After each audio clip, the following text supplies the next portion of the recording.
Renungan Pagi Kareba Tomang Moream.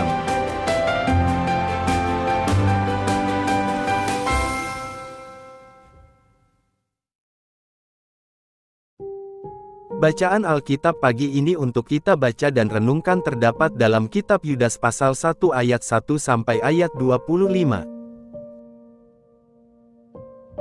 Firman Tuhan berbunyi demikian, dari Yudas, hamba Yesus Kristus dan saudara Yakobus, kepada mereka, yang terpanggil, yang dikasihi dalam Allah Bapa, dan yang dipelihara untuk Yesus Kristus.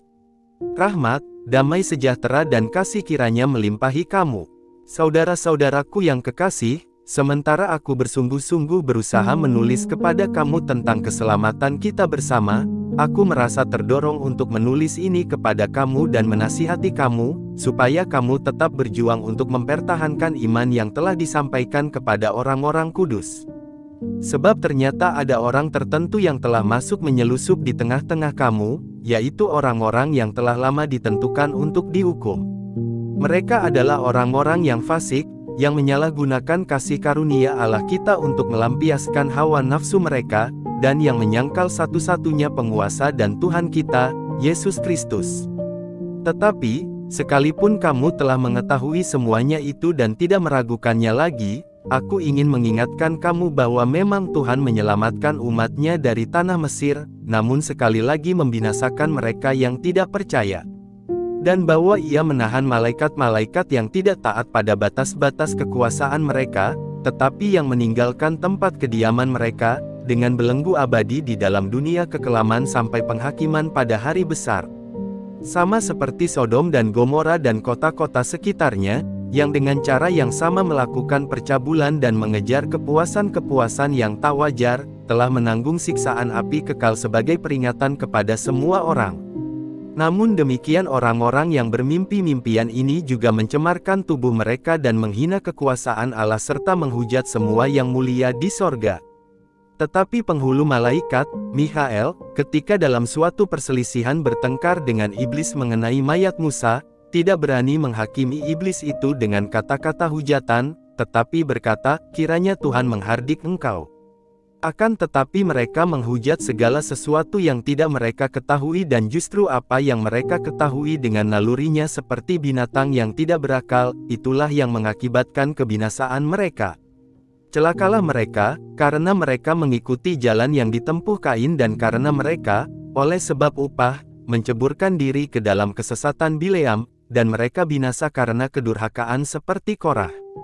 Mereka inilah noda dalam perjamuan kasih-Mu, di mana mereka tidak malu-malu melahap dan hanya mementingkan dirinya sendiri. Mereka bagaikan awan yang tak berair, yang berlalu ditiup angin. Mereka bagaikan pohon-pohon yang dalam musim gugur tidak menghasilkan buah, pohon-pohon yang terbantun dengan akar-akarnya dan yang mati sama sekali. Mereka bagaikan ombak laut yang ganas, yang membuihkan keaiban mereka sendiri. Mereka bagaikan bintang-bintang yang baginya telah tersedia tempat di dunia kekelaman untuk selama-lamanya.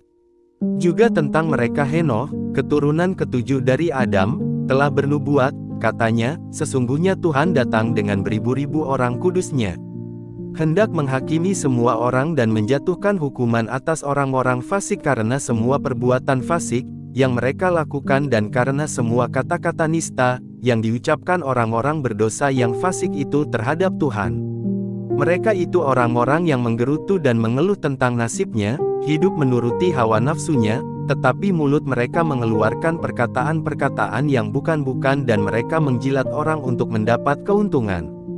Tetapi kamu, saudara-saudaraku yang kekasih, ingatlah akan apa yang dahulu telah dikatakan kepada kamu oleh rasul-rasul Tuhan kita, Yesus Kristus. Sebab mereka telah mengatakan kepada kamu, menjelang akhir zaman akan tampil pengejek-pengejek yang akan hidup menuruti hawa nafsu kefasikan mereka. Mereka adalah pemecah belah yang dikuasai hanya oleh keinginan-keinginan dunia ini dan yang hidup tanpa Roh Kudus. Akan tetapi kamu, saudara-saudaraku yang kekasih, bangunlah dirimu sendiri di atas dasar imanmu yang paling suci dan berdoalah dalam Roh Kudus. Peliharalah dirimu demikian dalam kasih Allah sambil menantikan rahmat Tuhan kita, Yesus Kristus, untuk hidup yang kekal. Tunjukkanlah belas kasihan kepada mereka yang ragu-ragu. Selamatkanlah mereka dengan jalan merampas mereka dari api. Tetapi tunjukkanlah belas kasihan yang disertai ketakutan kepada orang-orang lain juga, dan bencilah pakaian mereka yang dicemarkan oleh keinginan-keinginan dosa. Bagi Dia, yang berkuasa menjaga supaya jangan kamu tersandung dan yang membawa kamu dengan tak bernoda dan penuh kegembiraan di hadapan kemuliaan-Nya. Allah yang Esa, Juru Selamat kita oleh Yesus Kristus, Tuhan kita, bagi Dia adalah kemuliaan, kebesaran, kekuatan dan kuasa sebelum segala abad dan sekarang dan sampai selama-lamanya. Amin. Saudara-saudaraku yang dikasihi Tuhan Yesus, maksud semula Yudas menulis sepucuk surat mengenai keselamatan kita bersama, tetapi kemudian ia harus mengubah maksud tersebut karena para penyesat telah menyusup ke tengah-tengah jemaat dan mengacaukan orang Kristen. Yudas kemudian mengubah maksudnya dengan menulis sepucuk surat yang berisi nasihat untuk berjuang mempertahankan iman. Kata mempertahankan menggambarkan suasana pertempuran rohani yang harus diikuti oleh orang percaya yang setia mempertahankan iman. Berjuang mempertahankan iman berarti menentang mereka yang walaupun berada di dalam persekutuan gereja, namun menyangkal kekuasaan Alkitab atau memutarbalikkan iman yang sejati, sebagaimana disampaikan oleh Kristus dan para rasul, memberitakan kebenaran kepada setiap orang dan tidak membiarkan beritanya dilemahkan oleh orang-orang fasik yang memutarbalikkan kebenaran. Para penyesat yang Yudas maksudkan adalah mereka yang menyalahgunakan kasih karunia Allah dan menyangkal Yesus Kristus. Salah satu ukuran yang paling sederhana untuk mengukur skala benar tidaknya suatu ajaran yang ada di dalam kehidupan anggota jemaat adalah dengan penyaring yakni firman Tuhan yang dijabarkan dengan ringkas di dalam pengakuan iman rasuli. Bila mereka menolak Yesus di dalam penganiayaan, menolak Yesus demi kesenangan hidup, menolak Yesus di dalam penghiburan, atau menolak Yesus dengan mengembangkan gagasan palsu tentang Allah, berarti mereka telah menolak seluruh esensi ajaran firman Tuhan dan kaidah bergereja. Dengan demikian, kita dapat segera mengantisipasi para penyesat yang mencoba mengombang-ambingkan para pengikut Kristus di dalam suatu komunitas. Bapak Ibu saudara-saudaraku yang dikasihi Tuhan Yesus, perjuangan yang banyak memeras tenaga dan pikiran bukan hanya milik para prajurit militer yang sedang bertugas di medan pertempuran, tetapi juga berlaku di dalam peperangan rohani. Kita perlu menyadari hal ini dan turut mengambil bagian dalam perjuangan yang nyata untuk membangun benteng pertahanan iman yang kokoh.